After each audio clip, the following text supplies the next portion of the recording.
So the other letter comes from a James. Where did I put the envelope? Yeah, you got some nice handwriting here, dude. Jealous guy. Alias jealous guy. I'm not going to read the address. I almost started to read his address to you. It's like, dude, don't do that. Yeah, you said, let me see, how's it going? Well, I'm glad you think my vlogs are kick-ass. I sure don't think they are lately. It's like, I haven't done nothing on this channel that's worth watching except for that stupid movie, and even that was half-assed. But yeah, but if you say so, yeah, you're not stalking me. I don't care if I wish somebody would stalk me, actually. That'd be kind of cool. Well, I'm sure that's kind of insensitive, though, because anyone who has been stalked would probably say, well, you don't know what it's like. Anyway, let me see. First, you were really intrigued by the dream I had with the snowflakes vaporizing in midair. Normally, if a snowflake melts, it starts on the outside and it melts inward, but these ones were melting from the inside out, which is really weird. It's almost like they were being microwaved. Ugh. I shudder to think.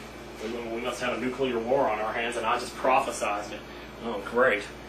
Let me see. Why do you think your sister chose not to turn around?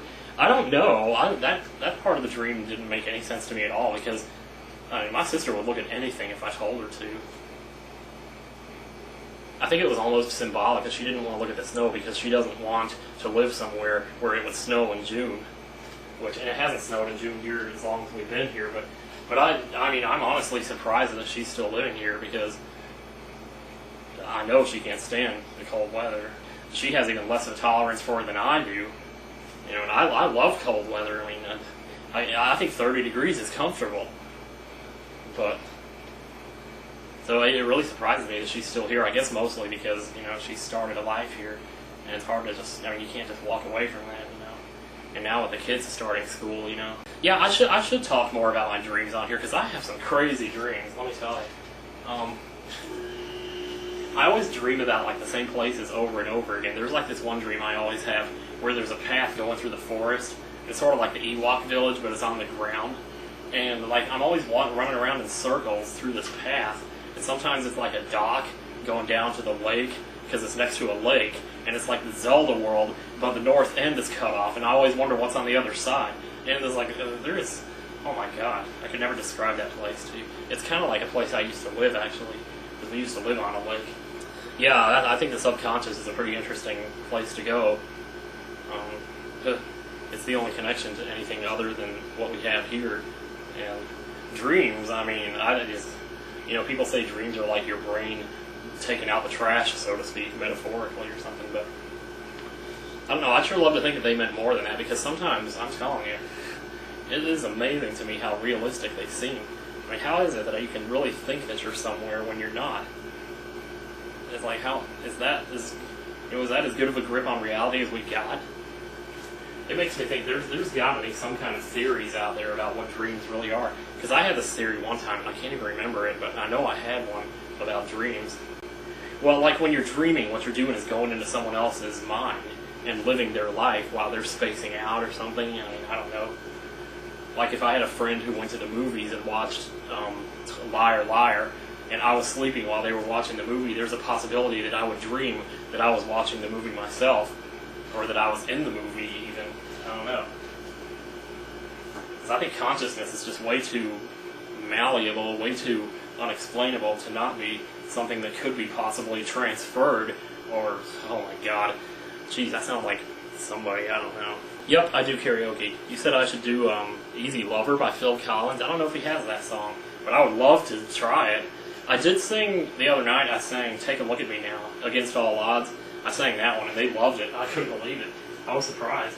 People were out there dancing in slow motion, and then like halfway through the song, these guys dropped their pants. And then at the end of the performance, everybody started clapping like crazy, and I was like, whoa. But I think that they might have been clapping for the guys dropping their pants. I don't know. I don't know a lot of Foreigner.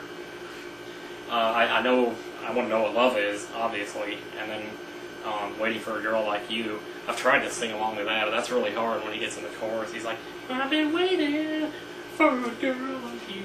I mean, if I keyed it down like 2 notes, then I could probably do it. But Double Vision, I know it's a really popular song, but somehow it's eluded me. I don't really know it that well, so I probably have to learn it. But I'd be glad to sing it and film myself singing it and put it right up on this channel if you want me to. And so, yeah, I might do that. I don't know. Yeah, Double Vision. I remember it a little bit. I can kind of sort of remember it, but when I think about the song, I think of something else. Yeah. And then you said, P.S. If you could pick a character... I love this question, by the way. If you could pick a character in a movie that represents you as you are now, who would it be? Better yet, is there a movie that you most identify with? When I first read the question, the first thing that came to mind, because this is usually my answer, is Lester Burnham from American Beauty, played by Kevin Spacey. I don't know if you've seen that. It's a pretty awesome movie. But the more I think about it, it's like, well, I'm not 42 yet, so I can't really say that I can relate to him. And he's another one of these people who's, gets to sit at a computer and yet can't stand their job. It's like, isn't that an oxymoron? The character that probably represents me the most is one played by Christian Slater in a movie called Untamed Heart. He plays a character called Adam. And if you haven't seen it, oh, for the love of God, go see it. It's amazing. But that's me. That is just totally me. His character in that movie is totally me. Just every single little thing about him is totally... Except for his dog. I don't have a dog. But, yeah, so that's awesome. Yeah, that's who I am. I'm Adam from Untamed Heart. There's a couple of other characters that I come close to. Let's see. If I looked over my movie collection, maybe I could think of them, but I'm not sure. I've noticed that I take a lot from Ace Ventura. That I was influenced a lot by that movie. A lot of the stuff that I say, like alrighty then, or yummy. I'm always doing that crap saying yummy. It's like, what the hell is that?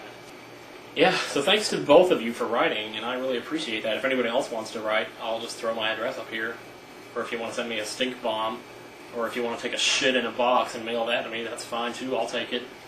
It's good to be back at work, actually. I feel more alive now. I'm starting to atrophy here. Laying in that bed, boy. Ugh. So I'll catch you on the flip side, and you all take care of yourselves and be good to yourself. Okay, so I'll talk to you later. Peace out.